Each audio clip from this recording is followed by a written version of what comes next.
Hey, Sunshine New Buckaroos, how the heck are you? So it is early Saturday evening here at the pub with the Whiskey Whisper. Well, it's just my little corner of the living room, actually, but we're gonna pretend.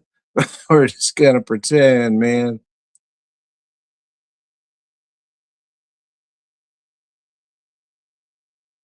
There we go. I was having an issue there, but never mind.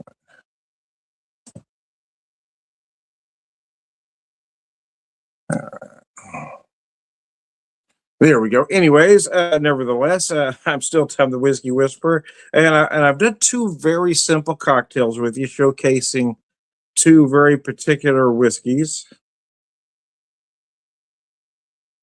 or ryes. I guess I'm using two ryes.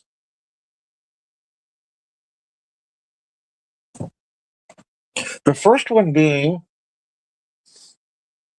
from Lifted Spirits out of Kansas City, Missouri. This is their Lab Chronicles Triple Cask Finished Rye Whiskey. It's a rye whiskey aged in Missouri white oak and finished in Madeira and then an absinthe cask, which is kind of why I did what I did with this particular cocktail, kind of borrowing from the classic Sazerac cocktail a little bit. Just want to kind of lighten it up, make it more of a yeah, I can't get comfy. Make it more of a spring version, if you will. So I used 2 ounces of that rye and a half, an absinthe rinse, and then a couple dashes of some lemon bitters, and then a fresh lime in there. Kind of lightening it up a little bit. Lightening it.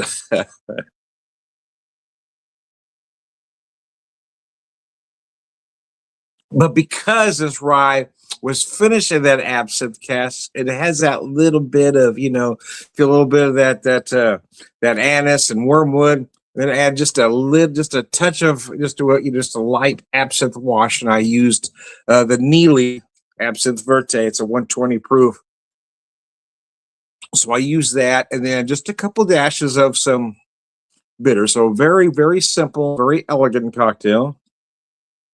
Just kind of light, considering the fact it is a 102.67 rye, right?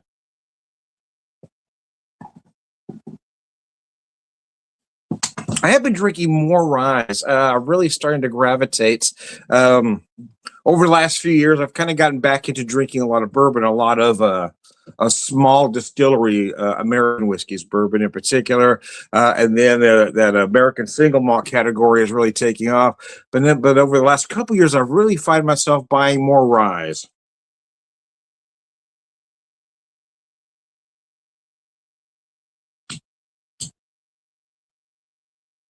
It's just I really like this cocktail actually. Trying to think, I would look to see if I had any club soda. I was just gonna put a splash of soda in there, but I'm glad I didn't because it's perfect as is. Kind of like a spring Sazerac, if you will.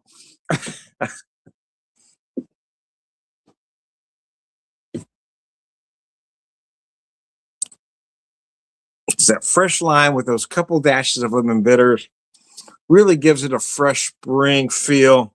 But I still get that you get that anise, that wormwood, those herbal notes that absinthe will give you. Oh man, that's very nice.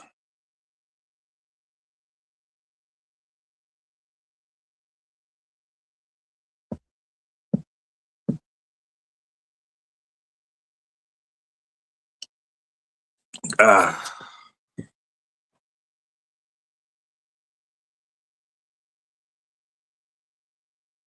I do prefer the classics. As I've gotten really into becoming a bartender, I make all sorts of cocktails. But for me, the favorites are always the classics because even though they're simple, you can always put your spin on them. For instance, the martini, vodka or gin, dry or dirty. Even if you're just using a very particular gin, dry vermouth, Olive garnish. Even if you're just using those three ingredients, you can line up 5 bartenders. Hell, I think you can line up 10 bartenders. And every drink, even though you're going to be using the exact same ingredients, are going to taste just a little different depending on how they put them together. And I think a lot of that gets overlooked. It's not just the ingredients, it's how you utilize them. Just like cooking, right? If you got 10 ingredients going in the pot for a stew, for instance, you don't just chuck them all in the pot and forget about it. No, well, you can, but you're not going to get a great stew. You've got to layer it. Got to put certain things in first. And I feel like a cocktail is that way too. It's all in how you put it together. It's the design. Again, with a Manhattan, we could all be using the same sweet vermouth, the same rye or bourbon, the same bitters, and it's going to taste a little bit different depending on how each bartender puts that together.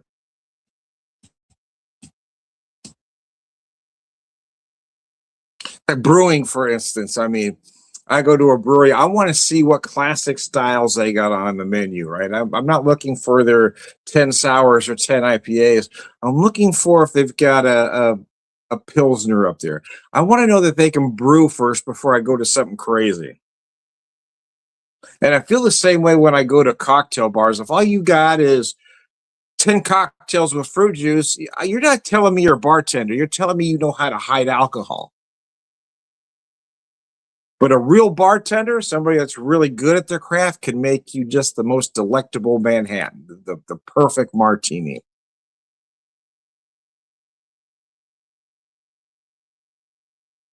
The simple ones are always the hardest because you can't hide a mistake. You can't throw in tons of fruit juice and sweetener and say, "Here you go." Those are folks that are trying to hide bad liquor,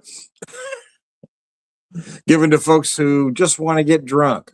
But folks that want to appreciate that cocktail, like they're ordering a martini, a Manhattan, an old fashioned.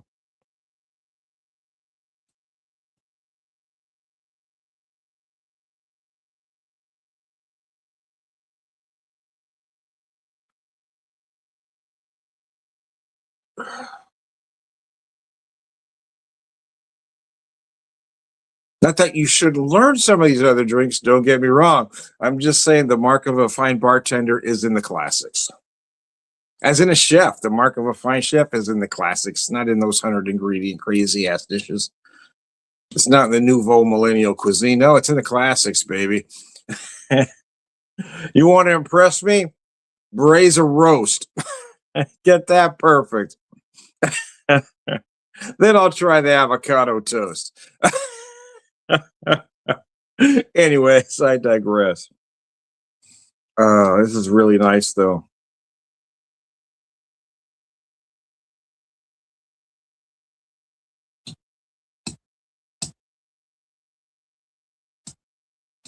I kind of forgot that this particular rye was finished in absinthe cask, and adding just that touch of absinthe rinse to it really brings out those notes. It just lightens up. It lightens up that rye. You wouldn't think of a rye for an aperitif, more of a digestif, but in this case, it works as an aperitif.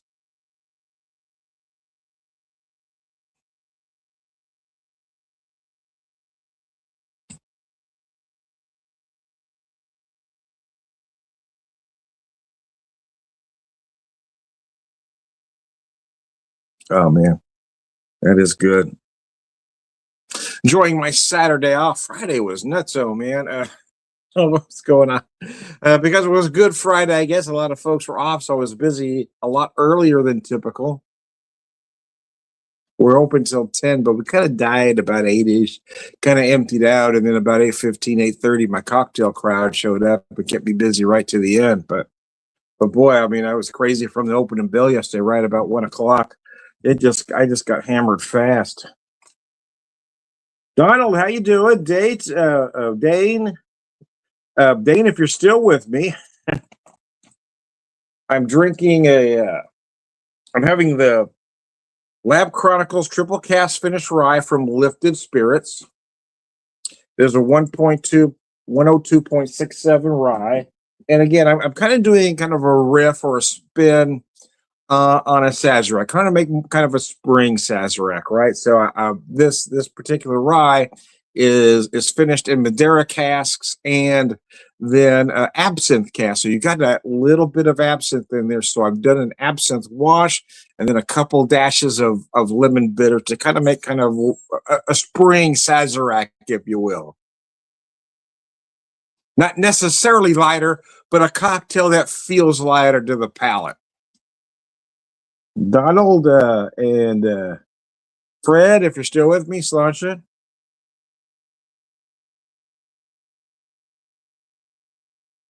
Oh gosh, that is good.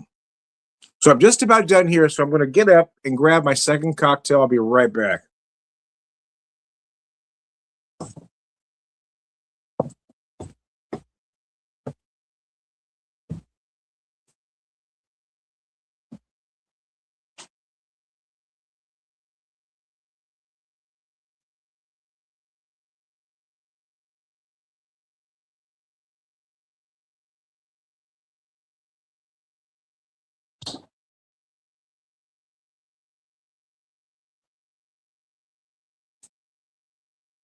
All right, so for this one, I've used a different rye, and let me showcase it here.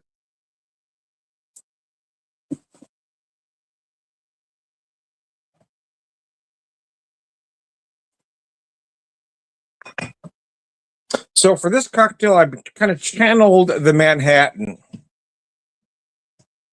or the idea of thinking spring Manhattan.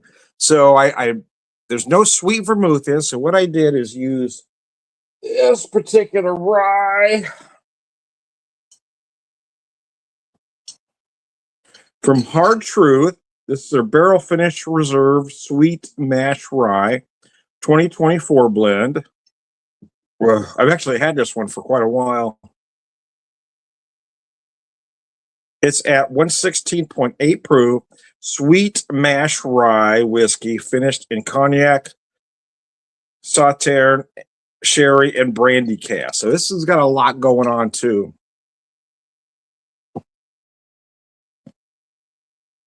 So what I did with this one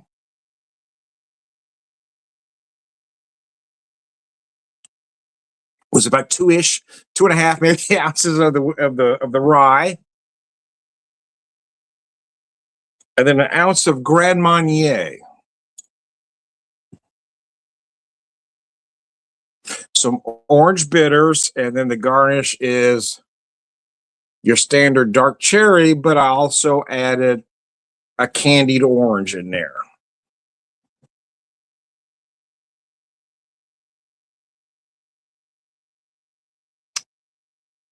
Again, thinking Manhattan, but channeling maybe a lighter version of, right? Thinking spring. So I've taken out the sweet vermouth, added the Grand Marnier, the candied orange, and that kind of lightens it up a little bit.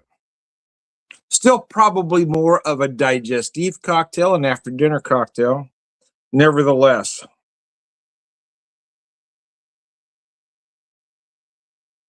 again, that rye has got so much going on, and it's absolutely beautiful in this capacity.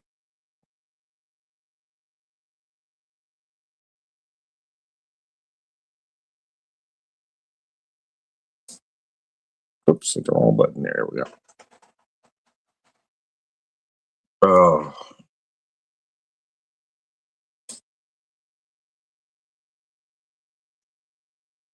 Oh, nice. Very nice.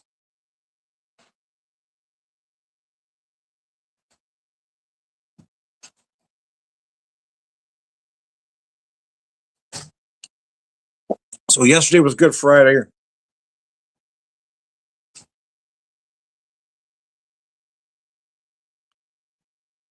Tomorrow is Easter. I wasn't sure what you can come over this way. Mm-hmm. Yeah. So I just want to get on camera. I got this. Anyways, that's funny. That's funny, man.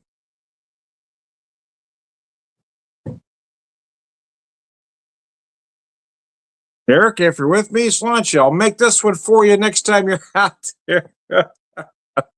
Anyways, so I'm using this Hard Truth rye. It's a cask rye, four cask rye actually. Grand Marnier, and then some orange bitters. Kept it very simple, but just trying to make a lighter version of a Manhattan. It's obviously not a Manhattan because I don't have the sweet vermouth, but it's Chana. I'm using that as a template, if you will. To just kind of lighten up the cocktail slightly.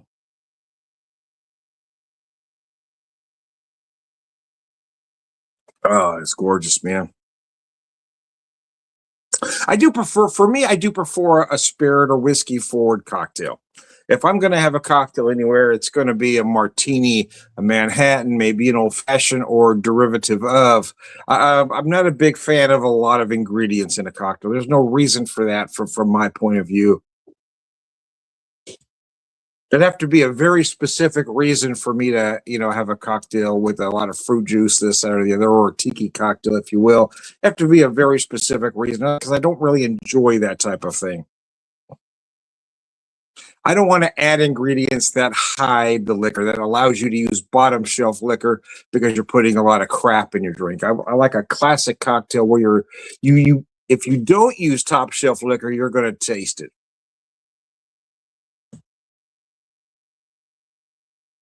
Ah.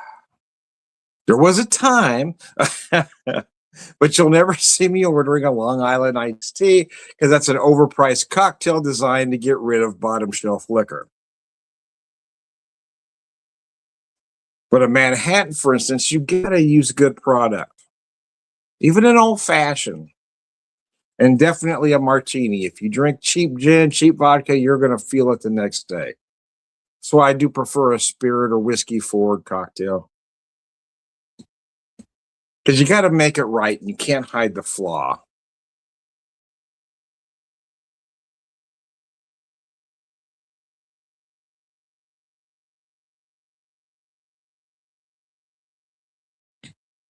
No, I'm not begrudging those that do like that sort of thing. Hey, that's you, but I just don't. I've never been a fruit juice guy. My oldest brother used to drink a lot of tequila sunrise in the day. I had a cousin that really liked greyhounds, but I've never liked that much fruit juice. But the other side of that is I've always had a taste for the alcohol. I've never made that face that other folks do. I don't feel the burn, I guess, that other folks do. Unless it's really, really rot gut, I'm kind of impervious, right? I don't get that burn. That's why I tend to drink a lot of cask liquor because I like the higher proof, so I could taste it when I'm making a cocktail like this. I'd rather drink good and drink less.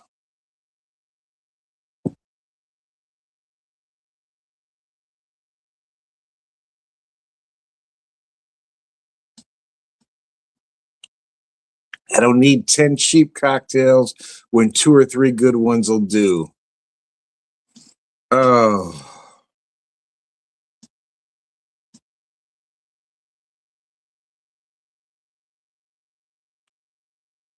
So I was starting to say something. My wife came in. Yesterday was Good Friday. Tomorrow was Easter, and I wasn't sure. We both had. I had to look up what is Saturday. Saturday. Some call it Holy Saturday. There are some other names for it, but it can be referenced as Holy Saturday, of a solemn day, I suppose, for some. A Sabbath, a day of rest, whatever. You do you, is what I say. I don't mind folks being extremely religious. I mean, if that's what you need to get by, I don't begrudge folks for doing that. My problem is when those folks try to force that belief on me.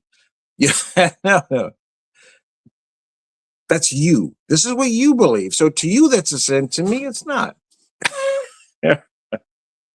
Well, that's a sin. Well, no, that's only according to your interpretation of an archaic book. To me, it's not.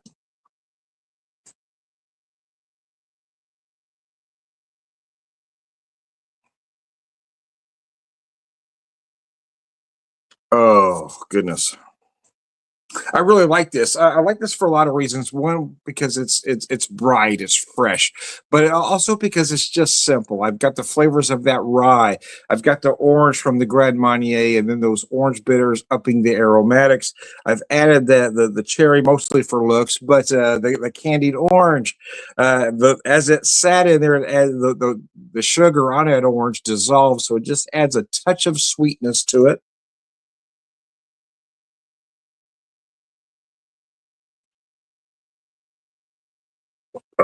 Biscuits. Gosh, that really is nice. I like that more every sip I take. Actually, I really like it a lot, man. Anyway, anyway, I digress. Oh, yeah, Easter's tough for us because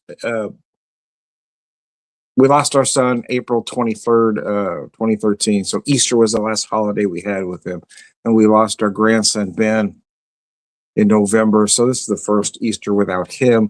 So all the holidays have been rather difficult. So it's not that we've chosen not to celebrate, we've decided to wait to see how we feel tomorrow, to be honest with you, because grief doesn't run on a straight line.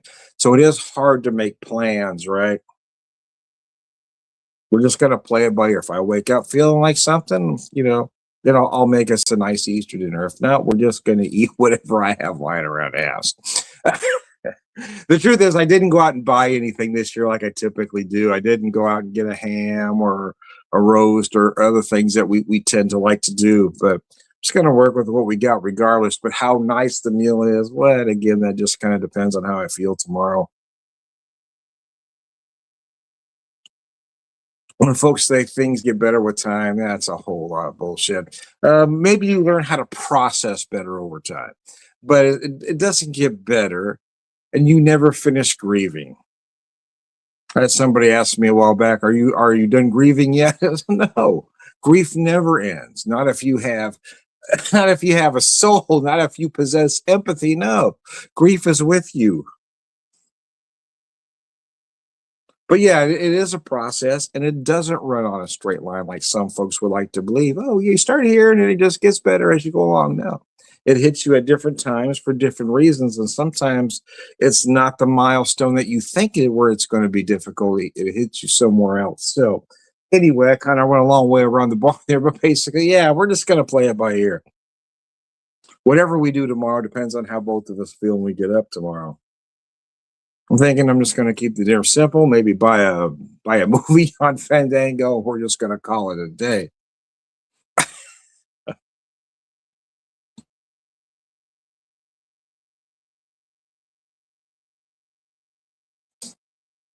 Oh man, that is nice.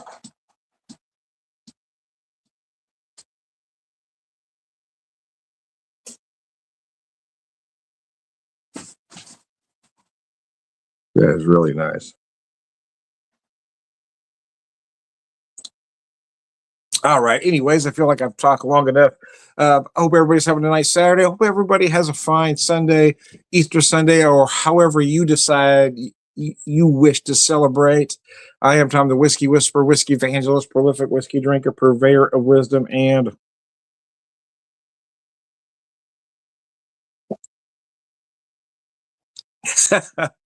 all around good guy. Sláinte.